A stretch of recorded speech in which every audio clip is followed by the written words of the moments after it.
नमस्कार, मैं हूं अली अब्बास। तेज़ रफ्तार न्यूज़ में आपका स्वागत है। आइए नज़र डालते हैं आज की कुछ ताज़ा खबरों पे।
आपके तो इस पुस्तक की जो रचना प्रक्रिया रही है, आपके मन में कैसे यह ख्याल आया कि भोजपुरी सिनेमा का इतिहास लिखना चाहिए?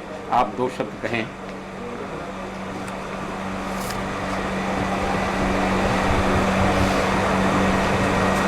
वैसे तो बचपन से ही मेरा झुकाव रहा था फिल्मों की तरफ। कुछ करना है, कुछ बोलना है, कुछ करना है, सिर्फ बैठे नहीं रहना है। और अगर लेखक बनना है तो लेखकीय जो गुण होता है वो भी बहुत ज़रूरी होता है, ताकि आप लिख सकें, आप लोगों को बता सकें लिखकर।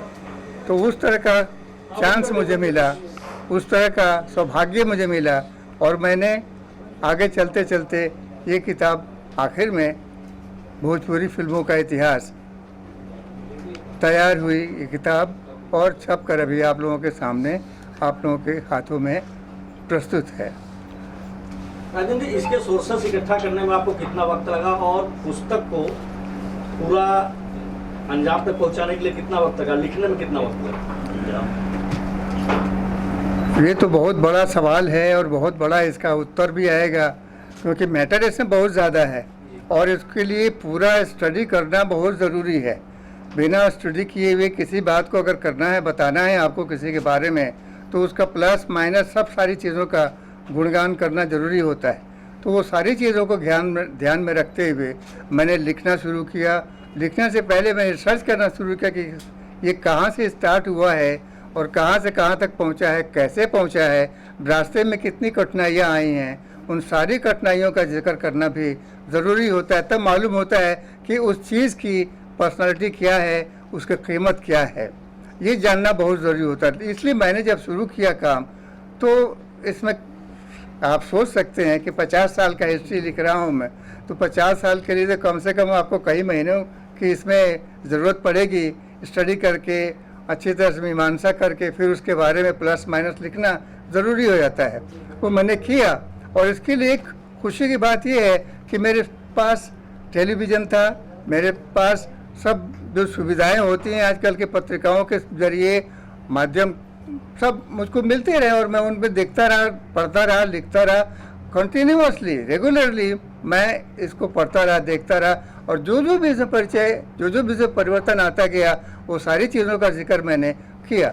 अब जैसे इसमें मैं देखिए, मैंने ये लिखा है कि ये 1962 में ये फिल्म बनी, गंगा मैया तो पीरी चढ़ी पहली भोजपुरी फिल्म, लेकिन जन्म से पहले 31 साल पहले 1931 में पहली हिंदी फिल्म बनी थी, बोलती फिल्म आलम आरा, उसमें इसका एक गीत लिया गया था कि, और वो गाना इतना हिट हुआ था, इतना हिट हुआ था कि लोगों की ज़बान ज़बान पर वो गाना था, हर लोग इसको गाते थे। और गाने में तो क्या है कि गाना के ज़रिए आप कहीं से भी कहीं पहुंच सकते हैं। तो ये जो गाना लिखा गया उसको है कि दर्शन के लिए मैं, उसका मतलब ये है कि मैं दर्शन के लिए तड़प रहा हूँ, तेरा दर्शन नहीं मिल रहा है, तेरे शब्द सुनाई नहीं पड़ रहे हैं, भगवान करे तू मेरे सामने जल्दी से आ जा। तो ये भोजपुरी में गाना था। भोजपुरी तो मुझे भी आती है, मैं भोजपुरी बोल सकता हूँ, बोलता ही हूँ। तो कहते हैं ना कि देखन में छोटन लगे घाव करे गंभीर, ये भोजपुरी फिल्म ऐसी ही है।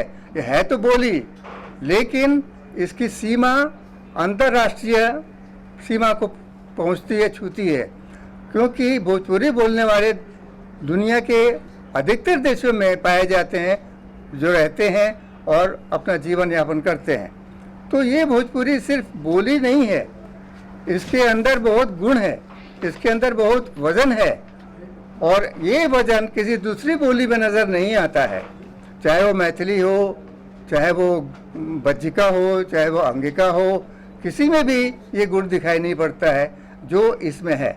और इसीलिए दूसरे लोगों ने भोजपुरी में आकर के फिल्में बनाना शुरू किया था, क्योंकि अब देखिए ना, इसके अंदर गुण है, तभी तो डॉक्टर राजेंद्र प्रसाद जो हमारे प्रथम राष्ट्रपति थे देश के, उन्होंने, उनकी भाषा भी भोजपुरी है, तो उन्होंने देखा कि उनकी भाषा में अभी तक तो कोई फिल्म बनी नहीं है, जबकि गुजराती में बन गई है, मराठी में बन गई है, मलयालम में बन गई है, तो हिंदी में भोजपुरी में क्यों नहीं बनी है।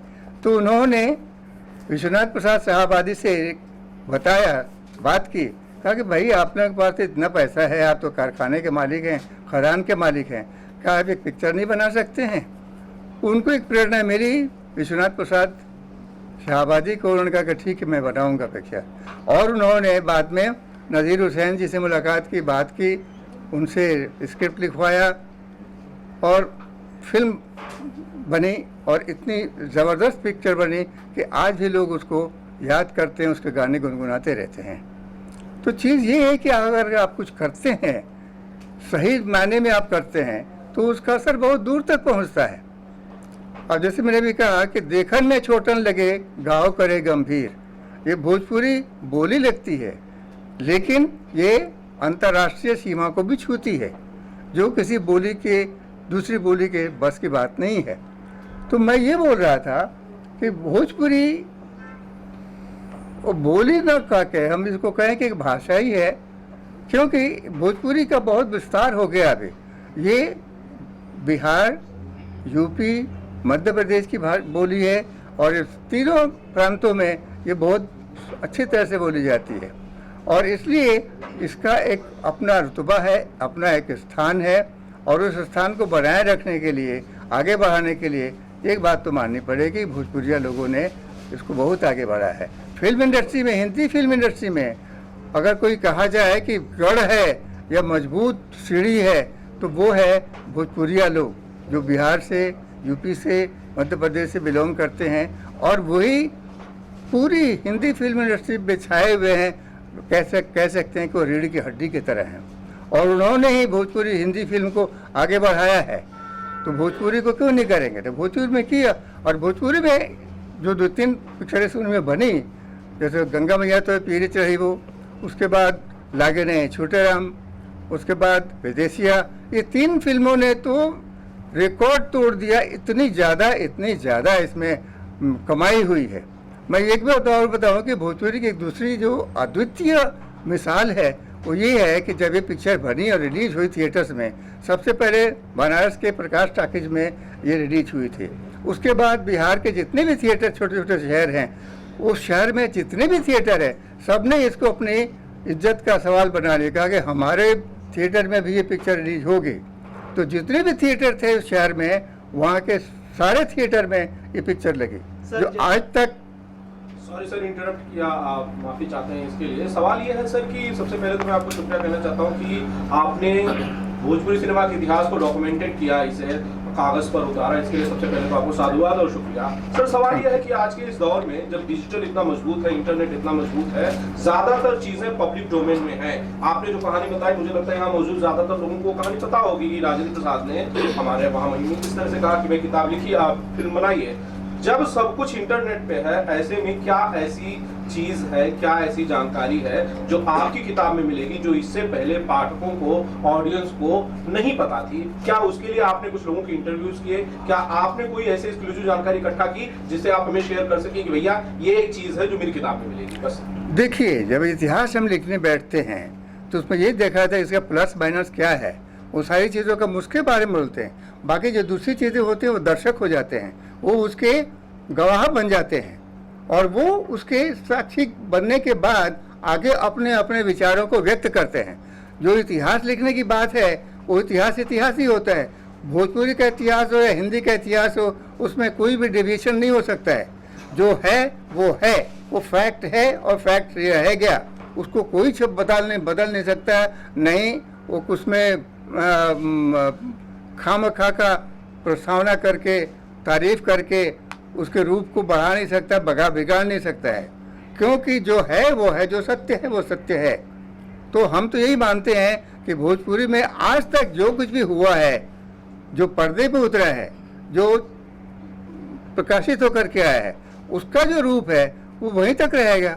उसके बाद जो टेक्नोलॉजी बढ़ती जा रही है, उसके अंदर प्रचार होता जा रहा है, विकास होता जा रहा है। वो जो विकास है वो फिल्म में जो बन चुकी है, वहाँ जो टेक्नोलॉजी है, टेक्नोलॉजी का ही हम उपयोग कर सकते हैं। बाकी जो दर्शक है देख रहे हैं, उनको पता चलता है कि टेक्नोलॉजी का कितना उपयोग हुआ है। उसके बारे में कुछ कहा नहीं जा सकता। कहना है तो इतिहास ही लिखिए या तो फिर दूसरी किताब लिखिए। लेकिन अगर भोजपुरी का इतिहास लिखते हैं तो हम भोजपुरी के बारे में ही लिखेंगे, हम किसी और चीज़ के बारे में नहीं लिख सकते। अगर लिखेंगे तो फिर उस जो उद्देश्य है किताब लिखने का, भोजपुरी का इतिहास लिखने का, वो उद्देश्य बेकार हो जाएगा। इसीलिए जो इतिहास में लिखा गया है वही लिखा जाएगा और वही सत्य है। सत्य को हम छोड़कर कहीं और नहीं भटक सकते। इसलिए जो कुछ भी आपने कहा है, मुझे इस बारे में आपको बताने की ज़रूरत इसलिए पड़ गई है कि ताकि भोजपुरी क्या है, उसका रूप क्या है, गोरा है, काला है, नाटा है, लंबा है, मोटा है, पतला है, वो उसका आप विवरण देंगे ना, तो उसके बारे में हम लिखेंगे। किसी और के बारे में हम नहीं लिख सकते हैं। अगर हम लिखेंगे तो विषयांतर हो जाएगा, और विषयांतर का मतलब होता है कि आपने जो लिखना था, आपने जो लिखा वो बेकार हो गया। इसीलिए भोजपुरी में जो कुछ भी लिखा किया है, हुआ है, बनाया गया है जो फिल्मों के ज़रिए, वो उसका जो खाका है, उसका जो लेखा जोखा है, वही मैंने उसमें किताब के ज़रिए आप लोगों तक, मतलब पाठकों तक पहुंचाया मैंने। सर मैं आपसे सवाल करना चाहता हूँ जी। आपने जो लिखा है उसकी मैं सराहना करता हूँ, बहुत अच्छा किया है, बहुत अच्छी चीज लिखी है।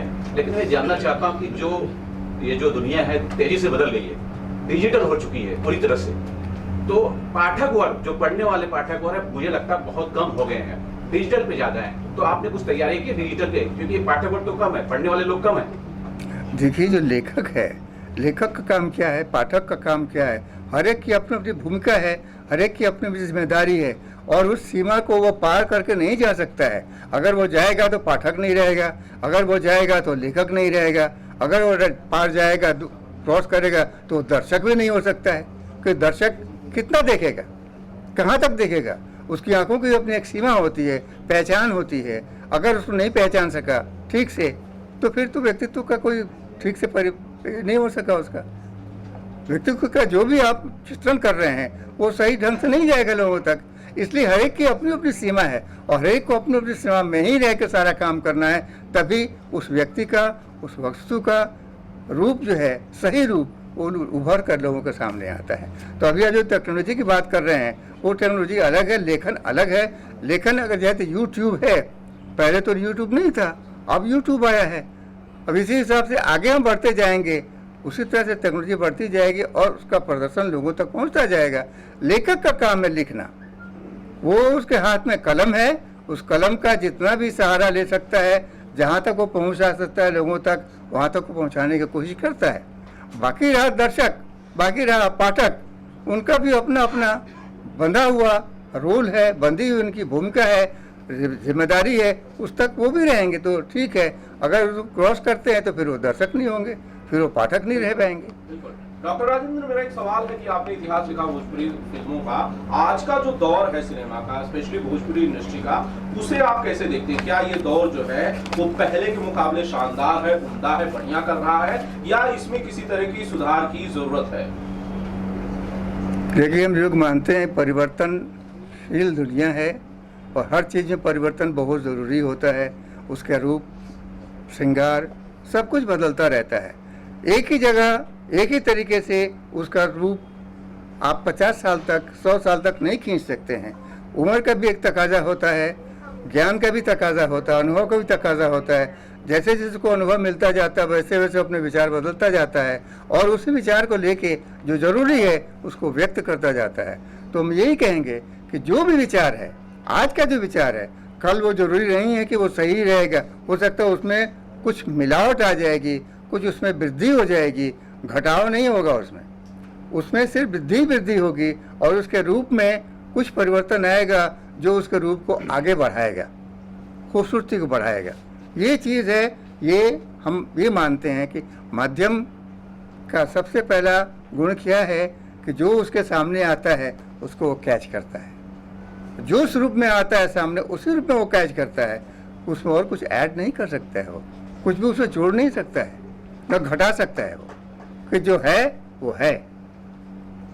सर, मेरा सवाल आपसे है, मुझे बहुत खुशी है कि आपने भोजपुरी सिनेमा के इतिहास पर एक किताब लिखी है। मैं बस ये जानना चाहता हूँ कि ये किताब सीधी सी बात आपने 1931 से जोड़कर इसे बखूबी बताया है। 1931 से कब तक का इतिहास आप भोजपुरी सिनेमा का इसमें दर्शकों के लिए पेश कर रहे हैं? हमने अभी तक इसे 2008 तक किया हुआ है, क्योंकि हमने देखिए इतिहास लिखने का अभी एक वो क्या कहते हैं आवश्यकता है और गुण है, क्योंकि आप जब इतिहास किसी के बारे में लिखते हैं तो कम से कम 10 साल बाद तक उसको जोड़ना पड़ता है कि उसका 10 साल के बाद तक उसका रूप क्या होगा, या 10 साल पहले तक आप नहीं कर सकते हैं क्योंकि उसका रूप अधूरा रहेगा। मान लीजिए 2005 तक आपने अगर इतिहास लिखा है तो उसको आप 2010 तक, 2012 तक आगे बढ़ेंगे, 5 साल 7 साल आगे बढ़ेंगे, तब जाके उसका रूप जो 2005 का है वो सामने आएगा, नज़र आएगा। इसलिए जो भी इतिहास लिखा जाता है उसमें 10 साल का गैप हम लोग रखते हैं कि ताकि वो 10 साल के अंदर उसका जो रूप परिवर्तन होता है, उसका जो रूप धारण होता है, उसका जो स्थायी रूप आता है वो लोगों तक पहुंचता है। हम आज की बात अगर लिखते हैं तो इतिहास नहीं होगा, ये घटना हो सकती है, इतिहास नहीं हो सकता है। 5 साल के बाद हम यही घटना इतिहास बन जाएगी। तो इसीलिए जब इतिहास लिखते हैं तो 10 साल का हम लोग मार्जिन रखते हैं कि जब भी हम लिखते हैं 10 साल, अगर मान लीजिए ये 2023 है तो कम से कम 7 साल पीछे तक का हम लिख सकते हैं, 2015 तक का हम लिख सकते हैं, उसके बाद का हम नहीं लिख सकते हैं क्योंकि उसमें कुछ भी परिवर्तन आ सकता है टेक्नोलॉजिकली। राजन जी, इस पुस्तक में किन हीरो का आपने जिक्र किया और किन हीरो का आपने दरकिनार कर दिया? बेटा सा बड़ा देखिए, ये तो सवाल मुझे अच्छा नहीं लग रहा है, इसलिए कि जो हुआ है वो हुआ है। जिसने रोल किया है उसने रोल किया है, जिसने रोल नहीं किया है उसको हम कैसे रोल दे सकते हैं जिसका नहीं है। कि आपने बात किया तो उसमें 2008 के बाद कई सारे जो ऐसे कलाकार है, खेसारी लाल और भी तरीके के कलाकार। देखिए, खेसारी लाल 2008 के बाद के हैं, उससे पहले के नहीं है।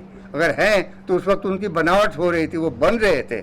बनने के समय में इतिहास नहीं लिखा जाता है, बन जाने के बाद ही उनका रूप जब सामने आ जाता है क्रिस्टल की तरह, तभी जब उसके बारे में हम कलम उठा सकते हैं, लिख सकते हैं, बोल सकते हैं। सर जैसे आपने कहा कि आपने इस बुक में पूरा फैक्ट लिखा है, तो कुछ पॉजिटिव चीजें भी होगी, कुछ नेगेटिव चीजें भी आई एम श्योर आपने मेंशन की होगी इसके अंदर। जी हाँ, जी हाँ, बिल्कुल। उसको लेके किस तरह की कठिनाई आई, अगर उस बारे में कुछ बताए? क्या आपने क्या सच में मेंशन की है नेगेटिव चीजें भी इस पुस्तक में, अगर उस बारे में कुछ? देखिए, सबसे पहली बात बता दूं, 1964 में पहली फिल्म भोजपुरी की 1962 में बनी, 63 में बनी, 64 में बनी। 2 साल तक तो भोजपुरी फिल्म का तो बाबा था, जलवे थे। उसके बाद उसका डाउनफॉल शुरू हो गया 2 साल के बाद ही। क्यों? क्योंकि ये जो अधकुचरे लोग होते हैं ना, पैसा उनके पास होता है, ज्ञान नहीं होता है, तकनीक नहीं होती है, वो कूद पड़े भोजपुरी फिल्मों को बनाने में कि चलो हम फिल्म बनाते हैं। डायरेक्टर अधकचरा, टेक्नीशियन अधकचरा, राइटर अधकचरा, जिसको अरे पैसा इकट्ठा करना है ना, पैसा कमाना है, लोग पागल है पैसा के लिए, तो चलो बनाते हैं। तो नतीजे क्या हुआ? 1964 के बाद फिल्में खत्म होने लगी। 1968 के बाद तो एक भी फिल्म नहीं मिली, बनी नहीं, बंद हो गई सब। 1977 तक 10 साल के पीरियड में एक भी फिल्म नहीं बनी है। क्यों? क्योंकि लोगों में लालच आ गई, लोगों में पैसा बढ़ाने का, अरे कुछ तो दीजिए, आप कुछ देंगे, कुछ ध्यान त्याग करेंगे तो आपको कुछ मिलता है और उसका फल भी मिलता है। आप त्याग ही नहीं करेंगे, आप लूटने के चक्कर में रहेंगे तो आपको क्या मिलेगा? नतीजा ये हुआ कि भोजपुरी फिल्म बंद हो गई 10 साल तक। 1977 में फिर से 10 साल के बाद, 10 साल ही कहेंगे ना, वो जो पिक्चर थी दंगल करके आई पिक्चर और रंगीन बन के आई। क्योंकि अगर वो ब्लैक एंड वाइट होता तो शायद लोगों में उतना इंटरेस्ट नहीं आता, लेकिन उस इंटरेस्ट को क्रिएट करने के लिए दंगल को रंगीन बनाया और वो पिक्चर इतनी सुपरहिट हुई कि फिर से दूसरी गाड़ी भोजपुरी फिल्मों की चालू हो गई, दूसरा दौर शुरू हो गया। और ये 1977 से लेके 1979-89 तक ये पिक्चर का दूसरा दौर चलता रहा और एक के बाद एक टेक्निक। सोचिए ना, फिल्में हर साल बढ़ती गई 1986 में 19 फिल्म बनी है, जो आज भी रिकॉर्ड है, किसी भी बोली भी इतनी बड़ी फिल्म नहीं बन पाई है।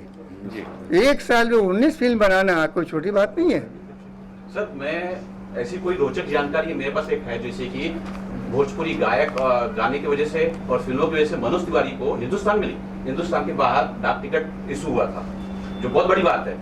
ऐसी कोई रोचक जानकारी है इस पुस्तक में तो आप जरूर बताइएगा। अरे भाई, एक रोचक ही है ना। अमिताभ बच्चन को छोड़ा ना, अमिताभ बच्चन भाग के चले आए कि हम तो भोजपुरी फिल्म करना है, हमको एक्टिंग करना है। मिथुन चक्रवर्ती चले आए कि हमको एक्टिंग करना है भोजपुरी में।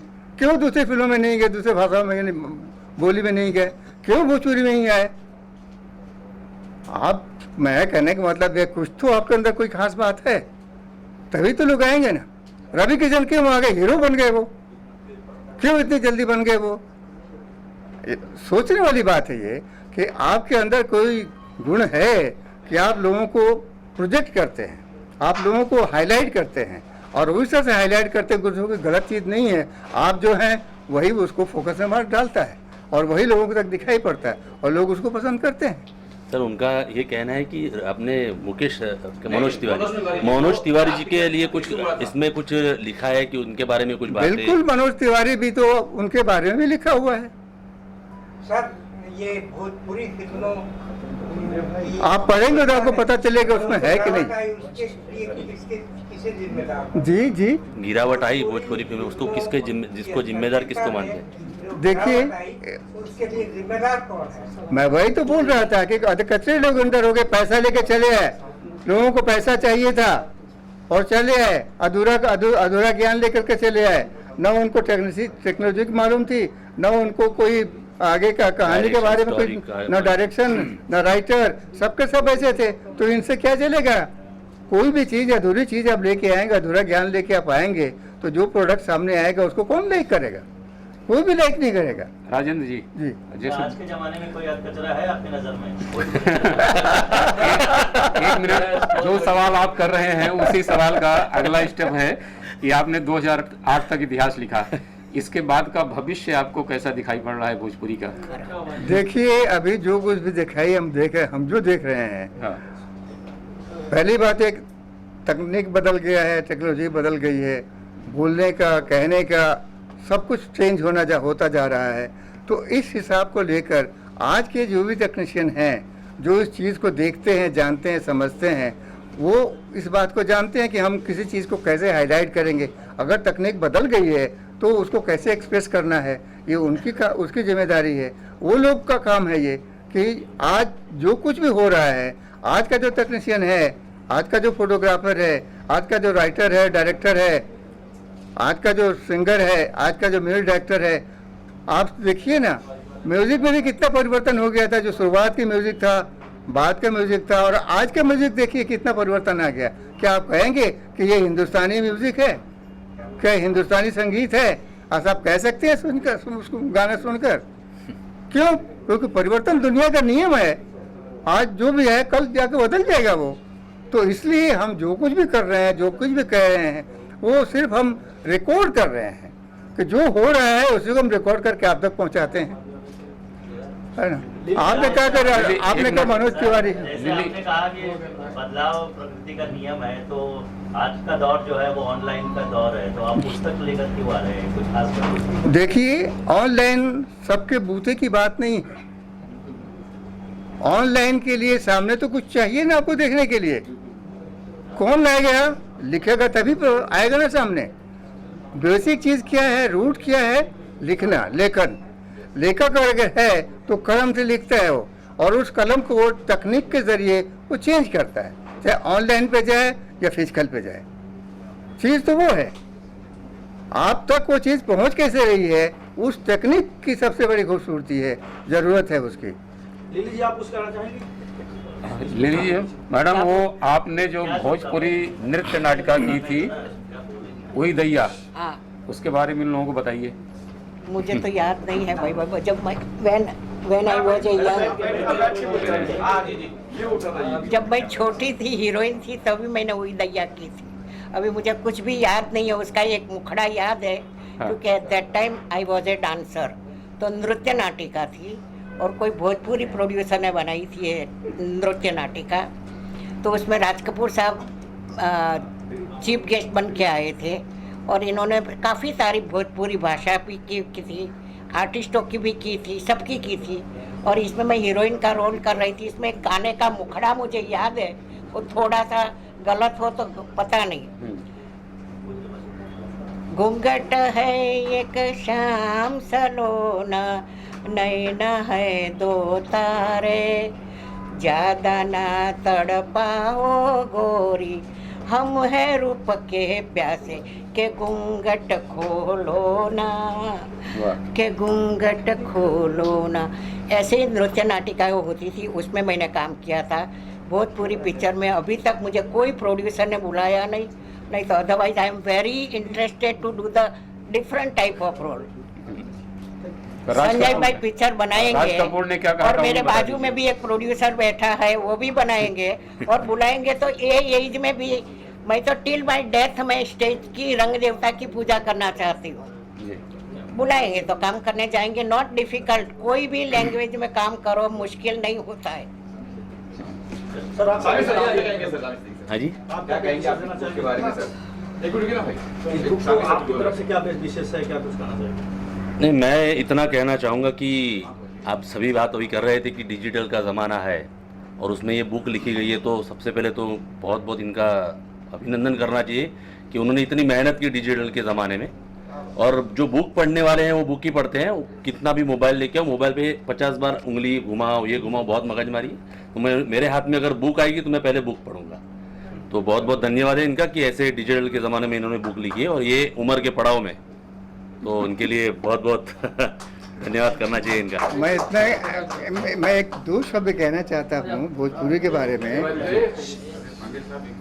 लेखक तो सबसे बड़ा होता है, जो हर चीज भोजपुरी लेखन पे ही रहती है ना। स्टोरी अच्छी है तो कचरा भी चल सकता है। जब भोजपुरी के लेखक is a backbone of the story.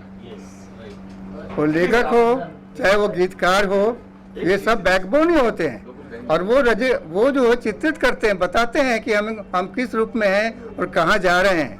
अब आपको बताया मैंने कि जब भोजपुरी का सपना चढ़ा और लोगों ने भोजपुरी में फिल्में बनानी शुरू, भोजपुरी शब्द को लेकर, भोजपुरी टॉपिक को लेकर हिंदी में फिल्में बननी शुरू हुई थी। उस वक्त एक फिल्म बनी थी खिड़की में एक गाना रखा गया था, भोजपुरी में गाना था, वो हिंदी फिल्म थी। भोजपुरी में रखा गया था, और वो था गांधी जी के ऊपर। ए हो चुन ए हो दुल्हनिया तू जाओ बजरिया लाओ चुनरिया से खादी की, क्या खादी की, हाँ खादी की, जय बोलो महात्मा गांधी की, और जय बोलो महात्मा गांधी की, ये चीज़ है। तो जो ज़रूरत है उसी का चित्रण होता है, और वही पब्लिक तक पहुंचाई जाती है। पब्लिक उसको पसंद करती है, गलत चीज़ पब्लिक कहीं पसंद नहीं करती है। देखिए, मैं बेसिकली फाइनेंस से हूँ, प्रोड्यूसर भी हूँ, लेकिन भोजपुरी पिक्चरों का अभी रीजनल फिल्मों का टाइम अच्छा है, और अगर पिक्चरें बनेगी और अच्छी पिक्चरें बनी, फिर सब्जेक्ट अगर अच्छे हो तो डेफिनेटली भोजपुरी पिक्चरें भी चलेगी। और जो प्राइसिंग हो गई है उसको कंट्रोल करना बहुत ज़रूरी है। जो अभी हिंदी का देखकर भोजपुरी लोग भी, एक्टर भी उतना ही मांग रहे हैं, और पैसे का जो ये हो गया, जब तक कि पिक्चर देखने वाले नहीं जाएंगे तो कितना भी पैसा लगाओ तो कोई फ़ायदा नहीं है। पिक्चर देखने वाले जाना चाहिए थिएटर में, और ये सब पिक्चरें थिएटर की है। ये इस पे जब आना है, किस पे डिजिटल पे आनी है वो बात की है, पहले थिएटर में आदमी जाना चाहिए, और थिएटर में लोग नहीं जा रहे। ये सब में बड़ी दिक्कत। मेरे ख्याल से अब गलत नहीं हूँ, अब तो सब पार्टनर हो गए, सब फिर केसारी हो, मनोज तिवारी हो, सब पार्टनर बन गए। तो ये गलत है सर। एक जमाने में सिर्फ हीरो होता था, कभी प्रोड्यूसर नहीं होता था। ये हिंदी का ही सीख के सब लोग उधर गए। हाँ, तो हिंदी नहीं सिखाया है सबको। मनोज तिवारी गायक होते हुए भी हीरो बन गए। आप ये बताइए, मनोज तिवारी गायक होते हुए भी हीरो बन गए, कैसे बन गए? कहीं तो कुछ हुआ है, तालमेल तो कहीं कुछ हुआ है ना। पहले के लोगों में ये तालमेल नहीं था, वो सीधे लोग थे। अब सब प्रोड्यूसर बन गए सर, अब सब प्रोड्यूसर बन गए। वो प्रोड्यूसर, जो एक्टर प्रोड्यूसर बने उनको बोलो पैसे लगाए, तो पैसे नहीं लगाए। अब आप देखिए ना, फिल्मों का बजट कितना आगे बढ़ गया है। क्यों? बातचीत काफी होती है।